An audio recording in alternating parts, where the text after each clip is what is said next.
예를 들어서 내가 가고 싶은 A라는 회사가 있을 때 이를 위해서 하루하루 공부를 하고 매일매일 이력서나 포트폴리오를 준비해가는 그런 과정이라고 생각하시면 될 것 같습니다. 이 반면에 충만주의라는 것은 현재 바로 지금 이 순간에 내가 하고 있는 것에 몰입을 하면서 그 충만함을 느끼는 것을 의미를 합니다. 이것은 예를 들어서 내가 공부를 하고 있다라고 하면은 공부를 하는 그 대상과 나에 대해서만 그 관계성만 몰입을 하게 되고 그 외에는 아무것도 신경 쓰지 않는, 어찌 보면은 물화일체와 같은 그런 순간들을 의미를 하는 것 같습니다.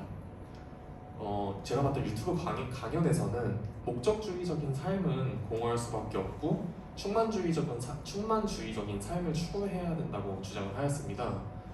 목적주의는 사실 목적을 세우고 이를 향해 달려나가기 때문에 내가 목표를 향해 달려나가는 일련의 그런 과정들이 성공과 실패에 대한 확실한 기준점이 생기기 때문에 내가 아무리 열심히 철저하게 노력을 한다고 하더라도 한순간의 실수에 의해서 혹은 통제 불가능한 요소에 의해서 목표를 달성하지 못하게 된다면 그것은 실패로 간주가 되게 되고 제가 지금까지 해왔던 모든 과정들에 대해서 부정하고 좌절하게 될 것 같습니다. 반면에 이 충만주의는 아까 언급을 하였듯이 목표를 설정하는 것이 아니라 내가 지금 하고 있는 것에 오로지 몰입을 하는 것을 의미를 합니다. 저는 이 강연을 들었을 때 사실 충만주의라는 그런 표현이 굉장히 애매하고 모호하다고 생각을 하였는데요. 사실은 이 몰입을 한다는 것도 내가 어느 정도 집중을 해야지 몰입이라고 얘기를 하는 건지, 혹은 충만주의라는 것도 사람마다 충만함을 느끼는 그 정도가 다르잖아요. 그래서 이 충만주의에 대한 표현이 굉장히 애매하고 모호하다라고 생각을 하였는데, 근데 또 곰곰이 생각을 해보면은 제가 지금까지 해왔던 많은 경험 중에 충만함을 느꼈던 적이 몇 번 있는 것 같아서 예시를 한번 들어보도록 하겠습니다. 예를 들어서 사진에서 보이시는 것과 같이 여기는 제가 가장 최근에 여행을 갔던 LA인데요. LA에서는 날이 대부분 좀 따뜻해서 카페에 야외 테라스들이 되게 많더라고요. 그래서 이 야외 테라스에 앉아서 커피를 마시면서 이 분수도 보고 그냥 지나가는 사람들을 구경하는 것이 미국에서 했던 많은 기억 중에 가장 인상 깊었던 기억이었는데요. 굉장히 생산적이진 않고 왜 인상이 깊었는지는 모르겠지만 이런 커피를 마시는 것 그리고 사람들을 바라보는 거에 대한 조화로운 분위기에 압도돼서 저도 모르게 그런 분위기에 몰입을 했던 것 같습니다. 물론 이런 사소한 일뿐만 아니라 공부를 할 때도 충만함을 좀 느꼈던 경험이 있었던 것 같아요. 예를 들어서 저는 한 3분에서 5분짜리 간단한 CS 강의를 들은 적이 있는데 저 같은 경우에는 뭔가 궁금한 점이 생기면은 그것만 좀 집요하게 파는 성격이다 보니까 그 강의를 보고 얕게 보았기 때문에 궁금한 점들이 많이 생길 거잖아요. 그래서 그거를 찾기 위해서 그 자리에서 그냥 공룡책 원문을 다운을 받고 직접 내가 찾고 싶은 것을 찾아가면서 해석을 했던 경험이 있고, 그 공룡책으로도 내가 이해가 안 되면은 그 공룡책을 설명하는 강의를 또 구매를 해서 또 이해가 될 때까지 좀 집요하게 파고 들었던 것 같아요. 이런 3분에서 5분짜리 강의를 이해하기 위해서 내가 4~5시간이 넘는 시간을 투자해서 공부를 한다는 게 사실은 효율적인 공부법은 아니었겠지만 저한테는 내 만족도를 위해서, 내 이해를 위해서 이렇게 시간을 투자해서 몰입을 할 수 있었다는 그런 행위 자체가 어찌 보면 충만함이었지 않았을까라고 생각이 듭니다. 그래서 결국에 이 유튜브 강연을 통해서 개발자로서 어떤 궁극적인 유산을 남길 것인가 라는 질문에 답하기 위해서 저는 나는 어떨 때 가장 충만함을 느끼는가, 혹은 어떤 개발 환경에서 충만함을 가지면서 개발을 할 수 있을까라는 이유에 대해서 생각을 하게 되었습니다. 이렇게 이제 고민을 하다 보니까 결국에는 제가 개발을 왜 시작했는지에 대한 이유까지 생각을 하게 되더라고요.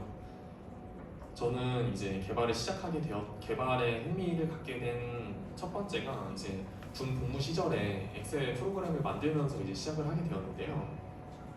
저는 신병교육대라는 곳에서 근무를 하였습니다. 이 신병교육대라는 곳은 일반인이 군인이 되기 전에 잠깐 한 달 동안 머물면서 보급품도 받고 훈련도 간단하게 받는 그런 양성소를 말을 하는데요. 매 기수마다 이제 300명이 넘는 훈련병들이 입소를 하였고 저는 그 훈련병들의 각각의 신체 사이즈를 재고 엑셀에 기입을 해서 그 사이즈에 맞는 보급품들을 제공을 해줬어야 되는 역할을 맡고 있었습니다. 하지만 기존의 노후화된 엑셀 프로그램은 이제 매 시트마다 동일한 인원의 치수를 제가 중복적으로 기입을 했어야 됐었고, 그 인원에 대한 옷 사이즈 또한 직접 표를 봐가면서 제가 하나하나 기입을 했던 것 같아요. 그래서 이런 거에 대해서 저뿐만 아니라 많은 사람들도 좀 불편함을 겪고 있었기 때문에 조금 변화가 필요하다고 느껴져서 후임이 갖고 있던 엑셀 책을 빌려가면서 조금 남는 시간을 쪼개서 프로그램을 만들었습니다. 결국에는 한 번에 치수만 입력을 해도 나머지 제가 입력을 해야 되는 그런 값들을 자동으로 입력이 되는 프로그램을 만들게 되었습니다.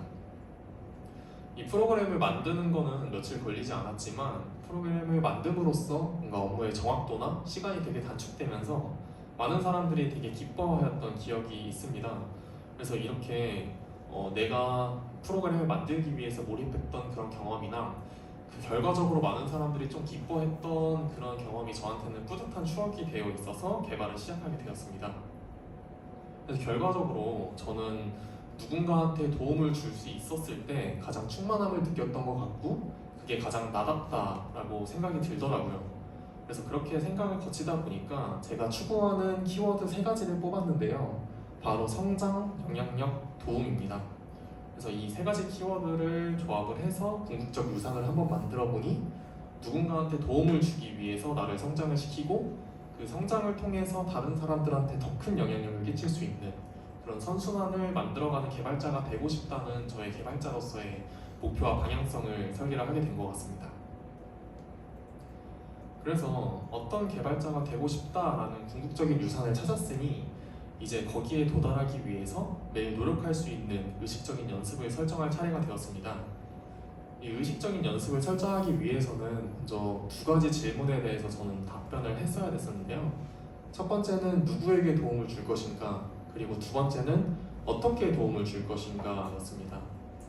이 물음에 대답을 하기 위해서는 현재 제가 어떤 위치에서 제가 어떤 위치에 있는지 객관적으로 바라볼 수 있었어야 했고, 그렇게 도출된 저의 수준에 맞는 적절한 난이도의 연습을 만들려고 하였습니다. 그래서 우선 그때 당시에 저를 생각을 해보면은 누군가한테 기술적으로 알려줄 수 있을 만한 그런 전문성이 있는 기술적인 역량도 많이 부족했고, 그리고 개발자의 커뮤니티나 혹은 스터디 같은 것도 많이 참가를 해본 경험이 많이 없었기 때문에 사회적인 역량도 많이 부족한 수준이었습니다. 이렇게 조금은 많이 부족한 저의 위치에서 누군가한테 도움을 줄 수 있는 방법을 고민을 해보다가 결국에는 제가 도움을 줄 수 있는 수단으로 글쓰기를 선택을 하게 되었습니다. 제가 매일 공부를 하고 회고를 하면서 글을 정리를 해서 주 1회의 아티클을 이제 업로드를 하는 것이 저의 의식적인 연습의 목표였죠. 그래서 그렇게 아티클을 작성을 하다 보면은 결국엔 누군가한테 도움을 주기 위해서 조금 더 정확한 정보를 스스로 정리를 하게 되고, 그 과정에서 저는 성장도 할 수 있고 그 내용을 불특정 다수들한테 공유를 하면서 확실한 도움은 아닐지언정 지나가면서 한 번쯤은 볼 수 있는 조그만한 도움을 줄 수 있을 것이라고 생각을 하였습니다. 그렇게 이제 글을 작성하게 되면서 저는 글 하나 둘 모이게 되니까 점차 저도 모르게 근거 없는 자신감들이 좀 쌓여가더라고요. 그래서 이 자신감을 통해서 나도 이제 조금은 누군가한테 확실하게 도움을 주고 싶다라는 생각을 하게 되었던 것 같아요. 그러던 와중에 저는 한 가지 스터디를 발견을 하게 되었고, 이 스터디는 이제 일주일에 최소 하나의 글을 작성을 해서 정해진 시간 안에 온라인으로 서로의 글을 공유를 하면서 피드백을 하는 그런 스터디였는데요. 당시에 저는 조금 자신감도 없었고 많이 부족하다고 생각을 해서 스터디에 참여를 할까 고민을 많이 하였는데, 결국에는 저는 궁극적으로 누군가한테 도움을 주기 위해서 글을 쓰는 거니까 스터디를 통해서 내가 확실하게 누군가한테 도움을 줄 수 있는 글을 전달을 하면은 이것 또한 저의 의식적인 연습이지 않을까라고 생각을 해서 스터디에 좀 용기를 내서 참여를 하게 되었습니다. 그래서 결과적으로는 지금은 매주 글을 작성을 하면서 매주 글을 작성을 하는 그런 꾸준함도 챙길 수 있었고, 그리고 기존과 다르게 불특정 다수뿐만 아니라 온라인을 통해서 같이 스터디를 하는 사람들한테 제 글을 확실하게 공유를 할 수 있는 환경을 스스로 조금 마련을 하게 되었던 것 같아요. 그래서 이런 과정들이 사실은 조금은 별거고 사소해 보일 수 있어도 저한테는 스스로 하던 의식적인 연습의 난이도를 한 단계씩 높여가는 과정이었고, 이것이 저의 조그만한 성장이라고 생각을 하였습니다. 이 의식적인 연습을 참여하기 전에는 단지 성장이 고파서 퇴사를 저질러버린 그런 한 명의 방황하는 청년이었지만, 의식적인 연습을 통해서 정말 나다움이란 무엇인가에 대해서 깊이 생각을 해볼 수 있는 기회를 얻었고, 이를 통해서 만들어진 궁극적인 유산을 달성하기 위해 매일 의식적인 연습을 수행을 하면서 조금씩 성장할 수 있는 그런 한 명의 뚜렷한 개발자가 되어가고 있음을 느끼고 있습니다. 사실 이번 발표도 개발자들 앞에서 이렇게 진행하는 발표는 정말 처음이라서 저한테 많이 떨리고 발표하기까지의 큰 결심이 필요하였지만, 제가 진행하는 의식적 연습에 한 단계 더 높은 난이도에 도전해봄으로써 이 발표를 통해서 조금은 더 성장할 수 있을 것 같아 발표를 결심하게 되었습니다. 그래서 이번 발표를 통해 점점 앞으로도 의식적 연습의 난이도를 높여가면서 조금씩 성장을 하고, 그리고 더 도전을 통해서 성장을 하고, 점점 더 성장을 통해서 더 큰 사람들한테 더 큰 도움을 줄 수 있는 그런 개발자가 되기 위해서 앞으로도 의식적인 연습을 좀 꾸준히 수행하려고 합니다. 저뿐만 아니라 앞에 계신 여러분들도 어떤 개발자가 되고 싶은지, 혹은 그런 개발자가 되기 위해서 오늘 하루 내가 노력할 수 있는 의식적인 연습을 한번 생각해보고 실천해보시는 건 어떠실까요? 지금까지 발표를 맡은 강동훈입니다. 감사합니다.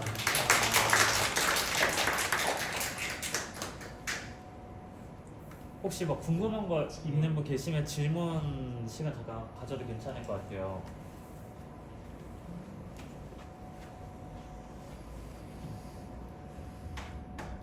높여가는 과정이고, 최종적으로는 아직은 결정하진 않았지만 여러 발표들을 하면서 조금 발표를 통해서 적응을 하고, 나중에는 또 제가 전문적인 기술들이 많이 익혀지면은 강의도 한번 찍어보고 유튜브도 한번 해보면서 점점 더 많은 사람들한테 도움을 줄 수 있는 그런 수단들을 찾아 나가면서 달성을 해볼 계획입니다. 네. 먼저 손을 드셔가지고 죄송합니다.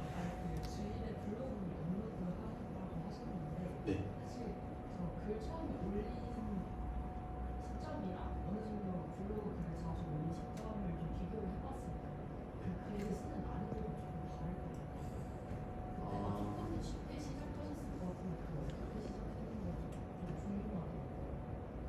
의식적 연습을 하면서 글을 시작한 거랑 지금 글을 올리는 지금 시점의 비교를 말씀하시는 거예요?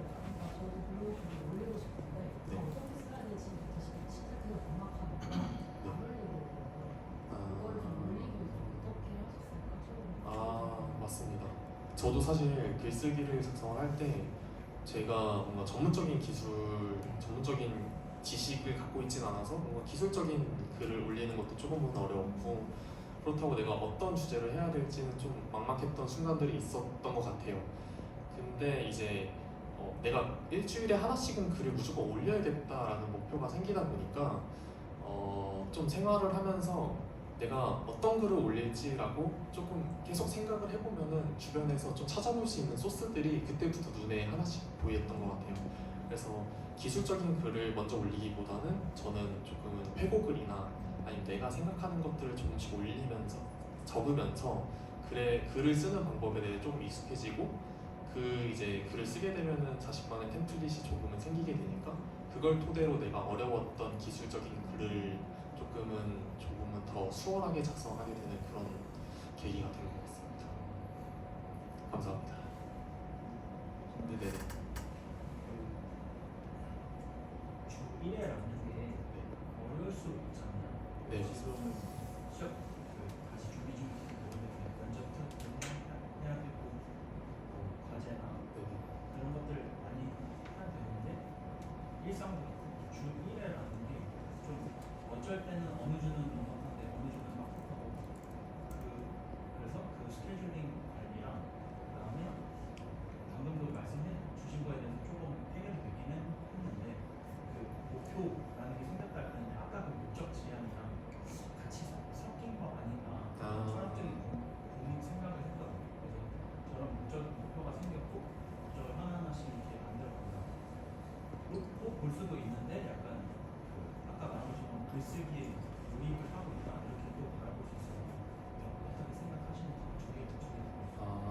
일단 첫 번째는 시간 관리에 대한 질문이신 것 같아요. 근데 저는 지금 퇴사를 한 상태라서 시간이 굉장히 넉넉했던 것 같아요. 그래서 그 부분에 대해서는 사실은 글을 작성할 수 있는 시간이 많아서 깊이 있게 고민을 해본 적은 없었는데 그거는 아마 다음에 윤주님 목표하시는 시간 관리 발표에서 한 번 더 질문을 통해서 노하우를 받으시면 좋으실 것 같고, 두 번째는 사실 제가 말씀드렸던 이 목적주의와 충만주의에 대한 개념이 사실은 제가 지향하는 몰입 관점이랑은 조금은 다르거든요. 근데 아직까지도 저는 결국엔 목적이 없으면은 사실 내가 어떻게 흘러가야 되는 방향성을 잡기도 어렵고, 그리고 동기부여를 갖는 것도 조금은 어렵다고 생각을 하고 있어요. 그래서 발표에서는 제가 길어질까봐 얘기를 안 했는데 강연에 100% 따라가는 것보다 강연에서 내가 이제 느낀 점이고 내가 인상 깊었던 부분만 발췌를 해서 나한테 좀 적용을 시켜보면 좋지 않을까라고 생각을 해서 결국에는 목적은 있어야겠다고 생각을 해서 저는 어떤 목적을 어떤 개발자가 되고 싶다라고 생각을 하였고, 이제 목적주의가 위험했던 경우가 그 목표를 달성하든 달성하지 않든 이 성공과 실패가 나눠지는 게 위험한 거였잖아요. 근데 스스로 내가 실패를 하더라도 내가 거기까지 달려가는 과정이 내 스스로 살펴봤을 때 충만하였다라고 생각을 되새기면서 그냥 실패로 전락을 해버린 게 아니라 내 과정은 가치가 있는 과정이었어. 이걸 통해서 다른 목표를 또 세울 수 있어. 라는 그런 마인드셋을 갖고 목표를 지향을 하기로 저는 마음을 먹었던 것 같아요. 그래서 사실은 강연을 100% 따라한 건 아니고 그 강연에서 좋은 것만 뽑아서 그냥 내 노하우로 만들어 가려고 생각을 했던 것 같습니다. 네, 감사합니다. 네? 그러면 이렇게 해서 다음 순서 혹시 용준님이신가요? 죄송해요. 네, 박수 한번 부탁드리겠습니다. 다음으로 승환님이